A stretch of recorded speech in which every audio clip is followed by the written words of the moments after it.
A agricultura biodinâmica, ela nasce em 1924, já bem no fim da vida do Rudolf Steiner, onde ele falece em 1925, e os agricultores estavam numa grande busca individual e uma grande busca atrás do Rudolf Steiner pedindo um curso agrícola. Toda a biodinâmica, que na época não foi chamada de agricultura biodinâmica, o curso agrícola, que consistiu em 8 palestras, simplesmente foi chamado de curso agrícola, que depois deu-se o título a essas 8 conferências de Fundamentos Espirituais para a Prosperidade da Agricultura.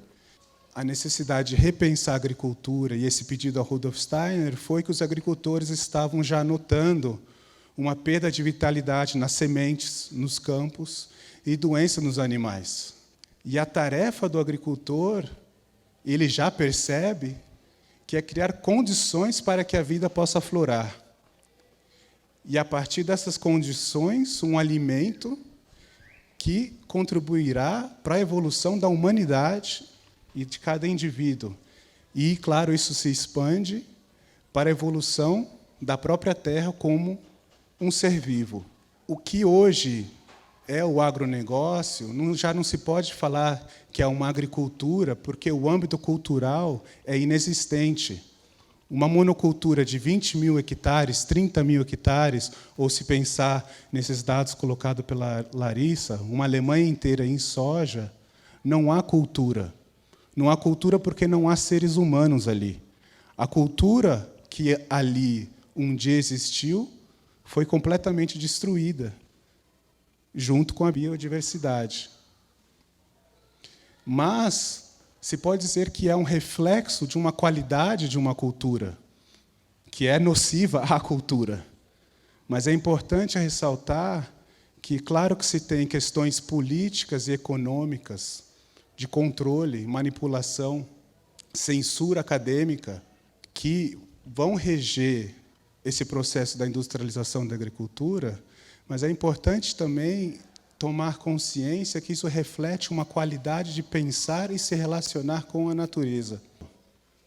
E uma das coisas mais bonitas que eu agradeço muito à agricultura biodinâmica, a possibilidade que ela dá, não é tanto uma metodologia de técnicas, porque a agricultura biodinâmica não se resume a isso. Mas uma das coisas mais belas e um dos grandes presentes que ela dá é a possibilidade de nós fazermos perguntas diferentes. É possível, com a questão da apis mellifera, se é possível produzir rainhas artificiais de forma responsável.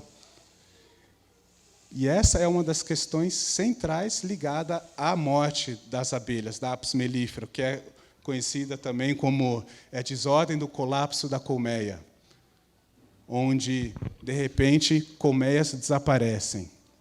E isso o Rudolf Steiner já relatou em 1923, quando ele deu um curso sobre as abelhas. Ou se é possível dar açúcar, que é o que a indústria dá para as abelhas, e alimentá-las com açúcar de forma responsável. Ou colocar quadros, onde há o favo, no caixilho, onde não se coloca mais, não se deixa a abelha construir o favo de cera e se coloca um quadro de plástico.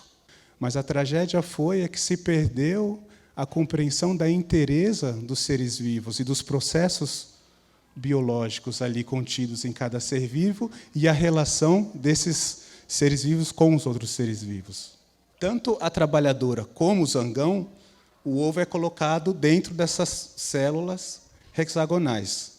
Só que a rainha não. A rainha, ela tem, falando de forma simples, uma casinha na vertical e redonda. Só que o que a gente faz hoje? Isso já na época do curso, quando o Rudolf Steiner falou em Dorna, para os trabalhadores do Goetheanum. É possível, como a trabalhadora é uma fêmea, é possível pegar um ovo que foi colocado na célula hexagonal, tirar esse ovo e introduzir num casulo redondo, na vertical, artificial, e passar a alimentar esse casulo com a geleia real. e você vai ter uma rainha artificial. E toda a indústria da apicultura é baseada neste modelo. Se exporta a rainha da Itália, se manda para os Estados Unidos. Apicultores trocam de rainha a cada 2 anos, às vezes até mais. E é uma indústria que movimenta muito dinheiro, às vezes mais do que o próprio mel. E isso não é falado. Então, de um lado, você tem um agrotóxico, mas de outro, você tem uma rainha que ela não foi formada em sua plenitude.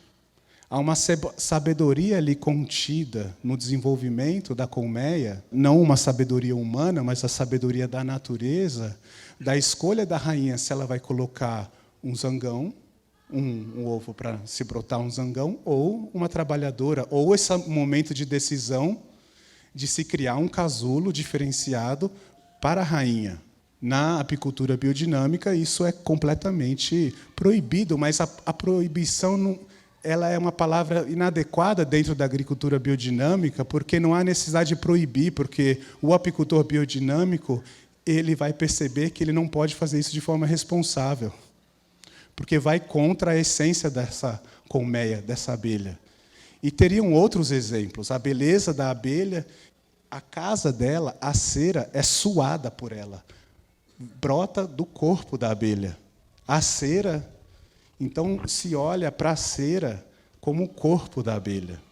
É suada, não é que ela coletou isso de fora, mas a indústria, na lógica esdrúxula e limitada, pensa que, bom, para produzir a cera, a abelha vai ter que comer mais mel.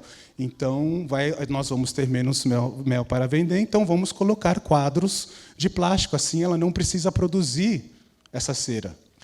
Então, para mim, a agricultura biodinâmica, no cerne dela está a relação entre o ser humano e a natureza.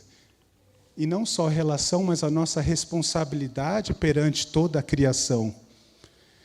Então, não é tanto o foco em se ter um alimento sem veneno, mas nessa busca de se buscar condições, é como que eu contribuo para a velhice da abelha, para a tomateza do tomate, para a vaqueza da vaca, para que eu possa criar condições que cada ser ali presente, mas também a paisagem agrícola, possa ser algo que ela ainda não é. E isso requer uma outra relação e uma outra qualidade de pensar que já toca daí no âmbito da imaginação, que pertence ao mundo da educação. Criarmos condições para que um pequeno, uma pequena, possa ser aquilo que ele ainda não é. E essa imaginação é o nosso amor, que o amor não é cego. O amor, quem ama, a gente não está cego, mas a gente consegue ver aquilo que ainda não é e o que está ali. Então, o agricultor e esse âmbito cultural que promove a cultura, o vir a ser da cultura, e o vir a ser do mundo, e aquilo que algo ainda não é. E, para encerrar, eu gostaria de ler uma frase do Kakuzo Kukara, que está contido no livro do chá, um livro belíssimo. Vocês não notaram que as flores silvestres tornaram-se mais raras a cada ano que passa? Quem sabe seus sábios mestres aconselharam-nas a partir, até que o homem torne-se mais humano. Talvez elas tenham emigrado para o céu. Obrigado.